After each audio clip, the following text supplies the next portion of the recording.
ดงคันคู่เนาะ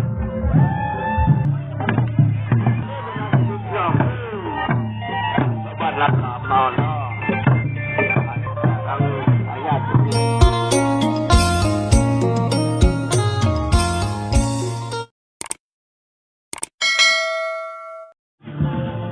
ตอนนี้ป้ากำลังมาแล้วทุกคนนะบรรยากาศกระโมนคักเลย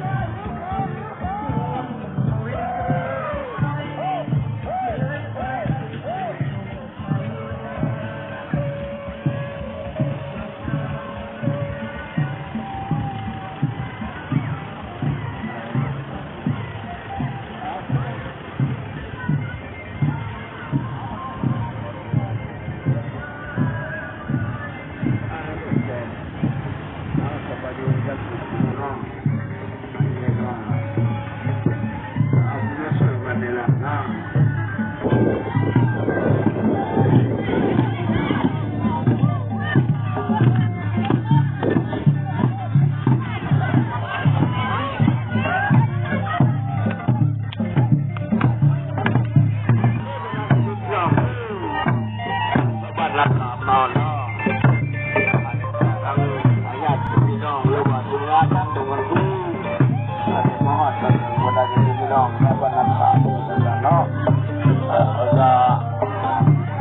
มาสู่กันด้วยกันซะวันนี้ลูกมันเป็นพี่น้องน้ำด้านด้านเนาะ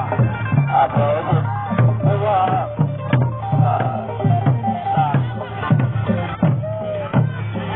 มาที่จะประสบเป็นบันนะครับ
จริงกันยอมเลย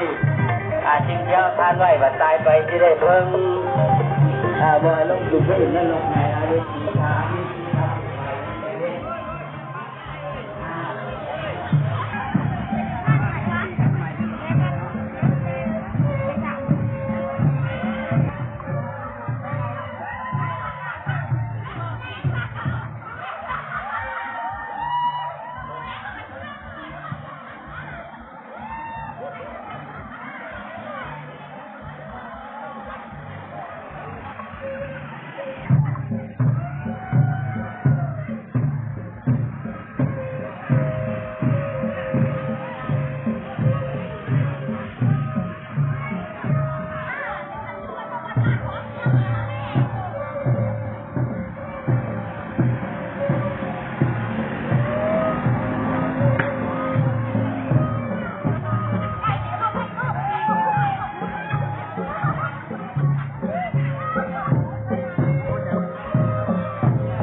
ตอนนี้เพิ่นได้แห่ฮอดปัดแล้วเนาะพี่น้องเนาะ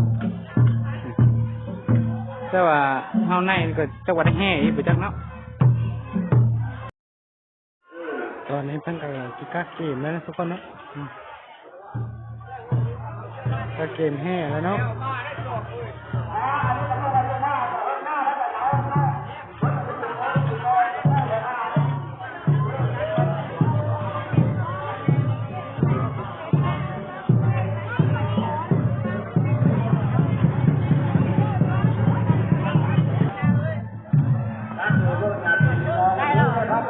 ไปน้ำหลังเขานี่แหละตอนนี้ก็เพิ่นก็สิแห่แล้วเนาะทุกคนเนาะแห่นี่ก็เพิ่นก็สิได้ฮอด3 รอบเนี่ยแห่อ้อมวัดหรือว่าโหแจกกันนะเนาะไปเบิ่งกันเลยเนาะ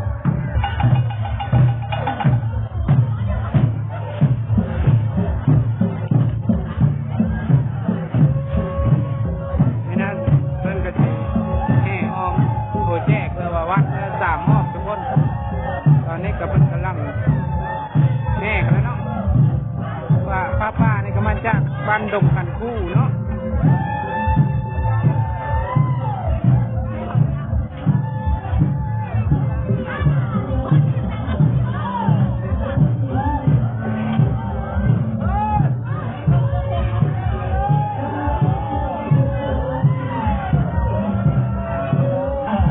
เสียงอาจจะรบกวนหลายเนาะเพราะว่ามันอยู่ซุ่มซ่นหลายคน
เล็กโตเล็กอะไรเนาะ